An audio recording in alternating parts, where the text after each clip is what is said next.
நான் ஒரே ஒரு குறையா பார்க்கறது என்னன்னா, ஒரு அஜித் சார், ஒரு நம்ம ரஜினி சார், இவங்கெல்லாம் வந்து இந்த படத்தில் நடிச்சிருந்தாங்கன்னா மிஷன் கொன்றுவோம். மிஷன் இம்பாசிபிள்லாம் கம்பேர் பண்ணணும்னு வச்சு அவ்வளோதான் சொல்லிட்டேன். ஹாலிவுட்காரனே தற்கொலை பண்ணிப்பான். இல்லை சுறா விஜய் மாதிரி இல்லை, அது வேற மாதிரி இருக்காரு. இது நல்லா பண்ணியிருக்காரு, செம்மையா பண்ணாரு. பிரைம் மினிஸ்டர் பார்த்துக்கிறாருல நாட்டு பிரச்சனை, அதுக்கு தானே சம்பளம் வாங்குறாரு. மோடிலாம் நடிச்சிருக்காரு, அவங்க பார்த்துக்கிட்டு கனெக்ட் ஆடிச்சுன்னா ஒரு அஜித் சாரோட ஆரம்பம், விவேகம், துணிவு இந்த படம் மாதிரி வந்து நம்மளால கனெக்ட் ஆகணும். எந்த வகையிலுமே என்னால் கனெக்ட் ஆக முடியல. ஆர்டிஃபிஷியலாக இருக்குது. எப்படா கதை சொல்லி முடிப்பீங்க? இல்லை என் ஃப்ரெண்டு ஒருத்தன் துணிவு படம் பார்த்துட்டு வரும்போது கேட்டான், மச்சான் மஞ்சு வாரியருக்கு என்னடா வயசு டேய் நீ உண்மையான ஸ்பைன்னு நினைக்கிறேன். சமத்துவ மக்கள் கட்சி நடத்துறாரு, இந்த சைடு பாஜக இருக்கிறாரு. உண்மையான ஸ்பைன்னு நினைக்கிறேன் அவர். சரத் பெடல் எடுக்கிறாங்க அந்த அம்மா சேர்ந்த சேர்க்கை எப்படி அஜித் சார் கூட சேர்ந்து இந்த பைக்கு எல்லாம் போனாங்கல்ல.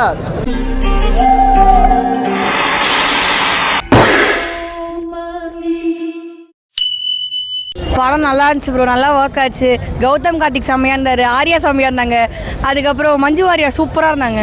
எல்லாருமே செம்மையாக இருந்தாங்க. அதுல்யாலேருந்து எல்லாருமே சூப்பராக இருந்தாங்க. ஸ்டோரி பிடிச்சிருக்கா? எனக்கு பிடிச்சிருக்கு ப்ரோ.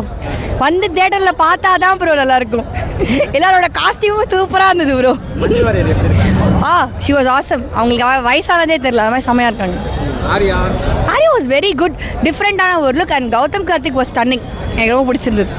யா ஓகே. இப்போ screen play pro action it works. நீங்கள் வந்து உட்காந்து பார்க்கும்போது தான் அந்த லாஸ்ட் 30 minutes உங்களுக்கு எப்படி ஒர்க் ஆகுதுன்னு தெரியும். ஸோ ஃபஸ்ட்டு ஒரு கிரிப்பி, அதாவது ஹாலிவுட் பார்த்தவங்களுக்கு தெரியும். ஸோ அந்த மாதிரியே ஒரு நல்ல படமாக இருந்துச்சு. யா எல்லாருமே பார்க்கலாம். Like works. இந்த பெருசாக அந்த காமெடி இதெல்லாம் இல்லாமல் ரொம்ப நல்லா த்ரில்லெலாம் எனக்கும் பிடிச்சிருந்தது. ரொம்ப நல்லா இருந்துச்சு, ரொம்ப டிஃப்ரெண்ட்டாக. இந்த மாதிரி ஒரு படம் நம்ம ரீசெண்டாக பார்க்கவே இல்லை. It works. நல்லா வந்து பார்த்தீங்கன்னா நல்லாயிருக்கும். தேங்க்யூ. படம் நல்லா இல்லை ப்ரோ, ஒர்க் அவுட் ஆகலை, பெருசாக ஒர்க் அவுட் ஆகலை. ஏன் எதனால் ப்ரோ? எதனாலனா ஒரு மாதிரி இரிட்டேட்டிங்காக இருக்குது. அந்த சவுண்ட்ஸாக இருக்கட்டும், கதையாக இருக்கட்டும், ட்விஸ்ட்டுன்னு சொல்லிட்டு ஒரு மாதிரி உங்களுக்கு கனெக்டே ஆகலை பெருசாக. அந்த அளவுக்கு ஒர்க் அவுட் ஆகலை எனக்கு. சுத்தமாக ஒர்க் அவுட் ஆகலை. மற்றவங்களுக்கு எப்படி பிடிச்சிருக்கானு தெரியல, எனக்கு ஒர்க் அவுட் ஆகலை. பிலோ ஆவரேஜ் தான் ப்ரோ. அந்த காம்போலாம் பெருசாலாம் ஒர்க் அவுட் ஆகலை. ஆர்யா சார் ஆஸ் யூஷுவல் வருவார், ஃப்ரேமில் போகிறாரு. ஆனால் வந்து கௌதம் கார்த்திகெல்லாம் ரொம்ப ஹெவி டோஸாக இருந்துச்சு. ஓவர் ஆக்டிங் ப்ரோ, சுத்தமாக ஒர்க் அவுட் ஆகலை, கிரிஞ்சாக இருந்தது. மஞ்சு வாரியர் அழகாக இருக்காங்க, அதுல்யா அழகாக இருக்காங்க. பட் உங்களுக்கு என்ன சொல்கிறது, ஒரு விஷயத்தை படம் பண்ணும்போது அந்த படத்துக்கான ஒரு சோல் இருக்கணும்ல, நம்மளால கனெக்ட் ஆகணும். எந்த வகையிலுமே என்னால் கனெக்ட் ஆக முடியல. ஆர்டிஃபிஷியலாக இருக்குது. எப்படா கதை சொல்லி முடிப்பீங்க, எப்படா கிளைமேக்ஸை முடிப்பீங்க, இதுக்கு வேறு பாட்டு வேறு லீடு. அப்படி இருக்கிறப்ப எங்கேயுமே கனெக்ட் ஆகலை. நான் நல்ல படங்கள் எல்லா படங்களும் பார்ப்பேன். சில படங்கள்லாம் வந்து எனக்கு கனெக்ட் ஆகும். இப்போ வாலா 2ன்னு ஒரு படம், மலையாள படம், அந்த படம்லாம் வந்து ரொம்ப கனெக்ட் ஆச்சு. ஸோ நான் தேட்டருக்கு வரதே என் மனசுக்காக, நான் என்ஜாய் பண்ணுறதுக்காக வரும். எனக்கே 1008 பிரச்சனை இருக்குது. அப்படி ஆமாம், அப்படி இருக்கிறப்போ நீ உன் பிரச்சனை, நாட்டு பிரச்சனைலாம் தூக்கி ஏன் தலையில் விட்டான், எனக்கு எதுக்குங்க? அதான் பார்த்துக்கிறாங்கல்ல, பிரைம் மினிஸ்டர் பார்த்துக்கிறாருல நாட்டு பிரச்சனை, அதுக்கு தானே சம்பளம் வாங்குறாரு. மோடிலாம் நடிச்சிருக்காரு, அவங்க பார்த்துக்கிட்டோம் நாட்டு பிரச்சனை. எனக்கு நாட்டு பிரச்சனை தேவையில்லை, என் குடும்ப பிரச்சனையே 1008 இருக்கு. மோடி தாங்க நடிக்கிறாரு, மோடி பயங்கரமாக நடிச்சிருக்கிறாரு. பாருங்க, செம்மையாக இருக்கும். மிஷன் இம்பாசிபிள் மாதிரி இருக்கா? மிஷன் கொன்றுவோம். மிஷன் இம்பாசிபிள்லாம் கம்பேர் பண்ணணும்னு வச்சு அவ்வளோதான் சொல்லிட்டேன். ஹாலிவுட்காரனே தற்கொலை பண்ணிப்பான். இப்படிலாம் கம்பேர் பண்ணனா வெறுப்பேத்துற. சொல்லு. சரத்குமார் வேற லெவலுங்க. எத்தனை கெட்டப்பில் வந்திருக்காரு. தசாவதாரத்துக்கு அப்புறம் இவர் தான் பயங்கர நக்கச்சக்க கெட்டப்பில் வந்திருக்கிறாரு. சரத்குமார் தான் உண்மையான ஸ்பைன்னு நினைக்கிறேன். சமத்துவ மக்கள் கட்சி நடத்துறாரு, இந்த சைடு பாஜக இருக்கிறாரு. உண்மையான ஸ்பைன்னு நினைக்கிறேன் அவர் சரத்குமார் சார். கொஞ்சம் வாட்ச் பண்ணுங்க அவரை. அது நான் சொல்லிட்டா இப்படி அதெல்லாம் ட்விஸ்ட்லாம் சொல்லக்கூடாது. படத்தில் வில்லனே வந்து நாங்கள் தாங்க. மக்கள் பார்க்க வந்த பாரு, நாங்கள் தாங்க வில்லனு. மஞ்சு வாரியர் அழகாக இருக்காங்க. மஞ்சு வாரியர் ரொம்ப அழகாக இருக்காங்க. அவங்க வந்து அப்படியே அதுக்கு மட்டும் ரியாக்ஷன் வேறு மாதிரி. பின்ன அழகான பெண்ணாக இருக்காங்க. ஆம்பளையாக இருந்தால் ஒரு பொண்ணை சைட் அடிக்கணியா, ரசிக்கணியா, என்னயா நீ பேசுகிற?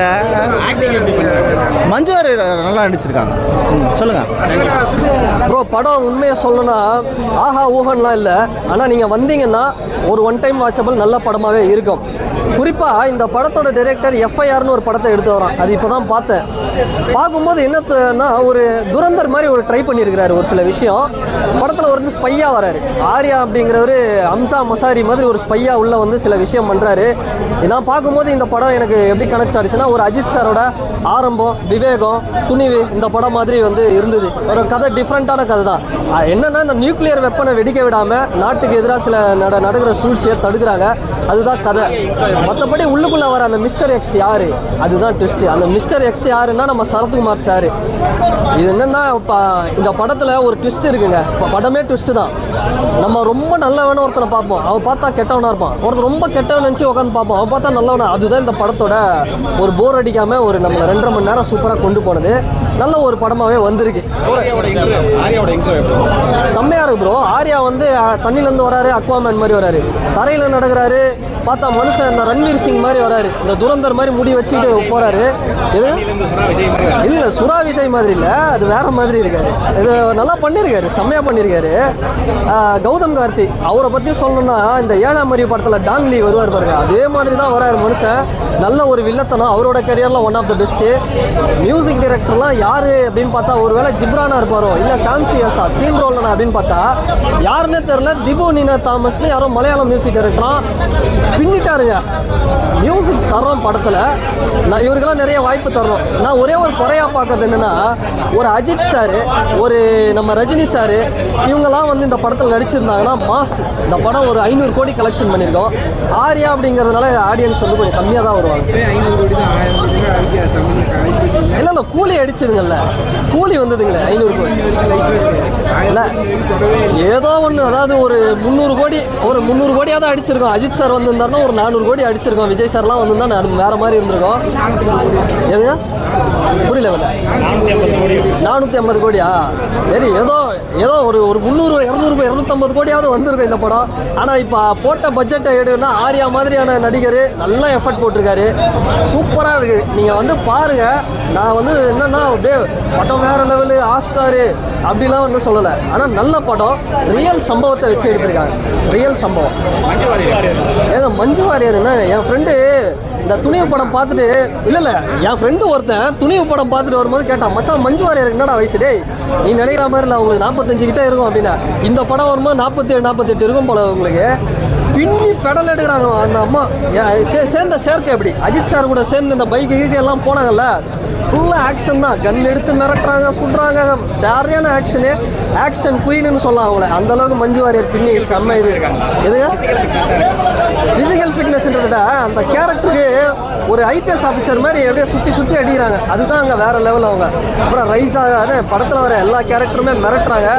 படம் வந்து நீங்கள் பாருங்கள், ஒரு நல்ல டீசெண்டான ஒரு நல்ல படம். ஒன் டைம் பார்க்கலாம். Story super bro.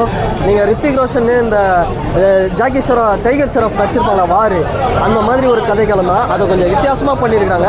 அது அந்த நியூக்ளியர் வெப்பன்னால எவ்வளோ ப்ராப்ளம் வரும், ஒரு டிஃப்ரெண்ட்டாக இருக்குது. சினிமாட்டோகிராஃபிலாம் அவ்வளோ ஒரு ஹாலிவுட் படம் தரத்தில் இருக்குது. என்ன அதுதான் எனக்கு தெரிஞ்சு ஒரு மாஸ் ஹீரோ இன்னும் ஒருத்தர் ரஜினி சாரா, அஜித் சாரா, விஜய் சாரா வந்திருந்தா இன்னும் கொஞ்சம் சூப்பராக இருந்திருக்கும். அதுதான் நான் பார்க்குற ஒரு குறை படத்தில்.